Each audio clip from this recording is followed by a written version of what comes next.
Hello friends, हम लोग कर रहे थे हिस्ट्री की घटना चक्र और उसमें हम लोगों ने पढ़ा था मौर्य साम्राज्य। तो आज हम उससे रिलेटेड जो भी एमसीक्यूज हैं वो आज इस वीडियो में हम लोग कवर करेंगे। तो स्टार्ट करते हैं हम लोग।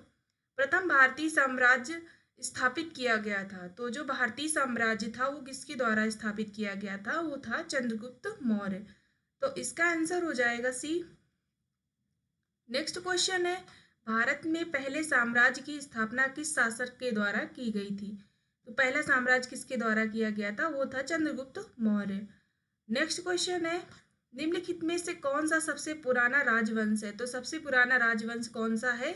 वो है मौर्य वंश। इसका आंसर हो जाएगा बी। नेक्स्ट क्वेश्चन है हमारा, जिसके ग्रंथ में चंद्रगुप्त मौर्य का विशिष्ट रूप से वर्णन हुआ है वह है। तो कौन सा ग्रंथ है जिसमें चंद्रगुप्त मौर्य का वर्णन किया गया है? वह है मुद्रा राक्षस विशाख दत्त के द्वारा जो लिखी गई है। तो इसका आंसर हो जाएगा सी। इसका आंसर सी हो जाएगा विशाख दत्त। नेक्स्ट क्वेश्चन है, यूनानी लेखक जस्टिन द्वारा किसे सैंड्रोकोटस कहा गया है? तो किसके द्वारा किसे सैंड्रोकोटस कहा गया है? वो है चंद्रगुप्त मौर्य। इसका आंसर हो जाएगा ए।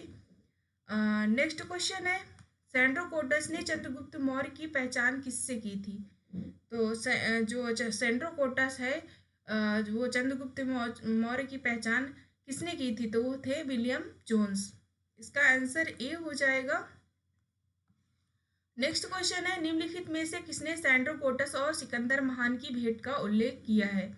तो किसने किया है? जस्टिन ने। इसका आंसर ए, ये बी हो जाएगा, जस्टिन। इसका नेक्स्ट क्वेश्चन है हमारा, कौटिल्य प्रधानमंत्री थे। तो किसके प्रधानमंत्री थे? चंद्रगुप्त मौर्य के। इसका आंसर हो जाएगा सी। नेक्स्ट क्वेश्चन है, चाणक्य अपने बचपन में किस नाम से जाने जाते थे? तो जो चाणक्य का बचपन का नाम था वो क्या था? वो था विष्णुगुप्त। इसका आंसर हो जाएगा सी। नेक्स्ट क्वेश्चन है, चाणक्य का अन्य नाम क्या है? तो ये भी सेम क्वेश्चन है। इसका आंसर हो जाएगा बी, विष्णुगुप्त। नेक्स्ट क्वेश्चन है, कौटिल्य की पुस्तक अर्थशास्त्र किस विषय पर आधारित है? तो कौन सा विषय है जिस पर कौटिल्य की अर्थशास्त्र आधारित है? तो इस पे आर्थिक संबंध, शासन कला के सिद्धांत और अभ्यास, विदेश नीति, धन संचय। तो इसमें एक से ज्यादा आंसर होंगे। इसका हम लोग एक्सप्लेनेशन देख लेते हैं। कौटिल्य द्वारा मौर्य काल में रचित अर्थशास्त्र शासन के सिद्धांतों अभ्यास की पुस्तक है। इसमें राज्य के लिए मंडल सिद्धांत हैं जो विदेश नीति की व्याख्या करते हैं। इसके अलावा इसमें सप्तांग सिद्धांत, राजा, आमत, जनपद, दुर्ग, कोष, दंड एवं मित्र की सर्वप्रथम व्याख्या मिलती है। अर्थशास्त्र में तत्कालीन प्रशासन एवं कृषि, शिल्प और व्यापार व्यवस्था का भी विस्तृत जानकारी प्राप्त होती है। तो इसमें एक से ज्यादा आंसर थे। इसका आंसर ई हो जाएगा। कौटिल्य का अर्थशास्त्र है एक, तो क्या है ये शासक के सिद्धांतों की एक पुस्तक है। तो इसका आंसर डी हो जाएगा। नेक्स्ट क्वेश्चन है, निम्नलिखित में से राज्य के सप्तांग सिद्धांतों के अनुसार राज्य का 7वां अंग कौन सा है? तो राज्य का 7वां अंग हो जाएगा मित्र। इसका आंसर सी हो जाएगा। नेक्स्ट क्वेश्चन है, कौटिल्य के अर्थशास्त्र में किस पहलू पर प्रकाश डाला गया है? तो कौन सा पहलू है? राजनीतिक नीतियां। इसका आंसर बी हो जाएगा। नेक्स्ट क्वेश्चन है, निम्नलिखित में से किसकी तुलना मैकियावेली के प्रिंस से की जा सकती है? तो किसकी की जा सकती है?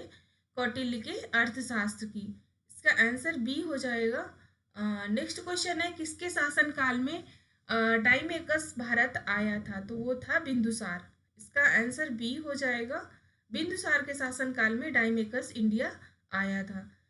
बिंदुसार के शासनकाल में अशोक ने अवंती महाजनपद जीतकर मौर्य साम्राज्य में मिला लिया था। इसका उल्लेख किस ग्रंथ में मिलता है? तो वो है बुद्ध घोष की समंत पसादिका।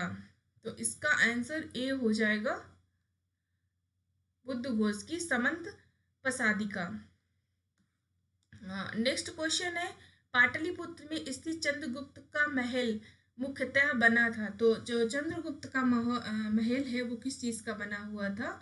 वो था लकड़ी का। इसका आंसर हो जाएगा सी। नेक्स्ट क्वेश्चन है, किस प्राचीन नगर के अवशेष कुम्भहार स्थल से प्राप्त होते हैं? तो वो है पाटलिपुत्र। कुम्भहार जो स्थल है वहां से पाटलिपुत्र के अवशेष प्राप्त होते हैं। नेक्स्ट क्वेश्चन है, बुलंदी बाग प्राचीन स्थान था, तो किसका था? पाटलिपुत्र का। इसका आंसर बी हो जाएगा।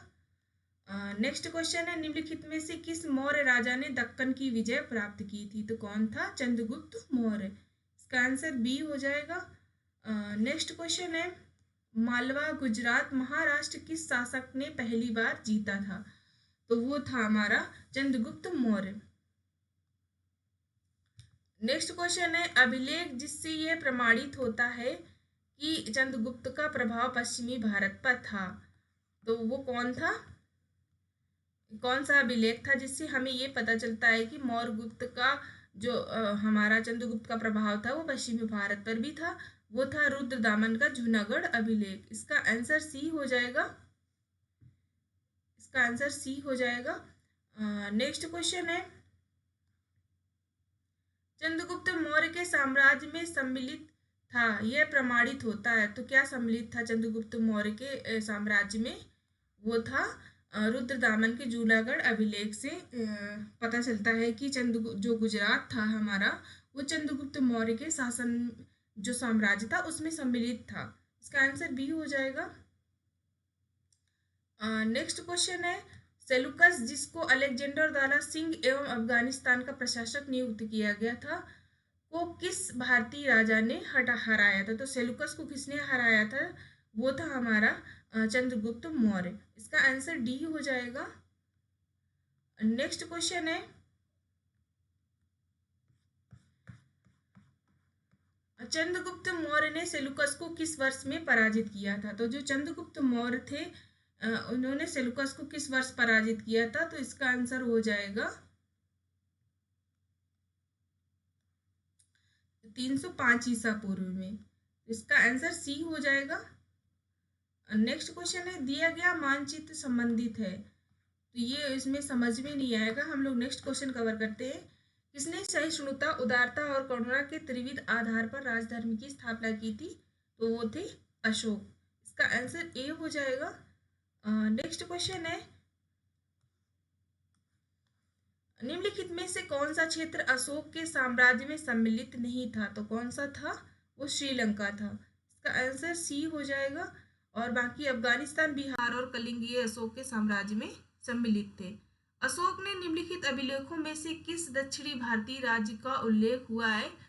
तो कौन से अभिलेख है जिसमें दक्षिण भारतीय राज्यों का उल्लेख मिला है? तो वो था हमारा द्वितीय मुख्य शिला अभिलेख। इसका आंसर बी हो जाएगा। तो इस वीडियो में हम लोग इतना ही कवर करते हैं। नेक्स्ट वीडियो में हम लोग इसके नेक्स्ट पार्ट में एमसीक्यूज और कवर करेंगे।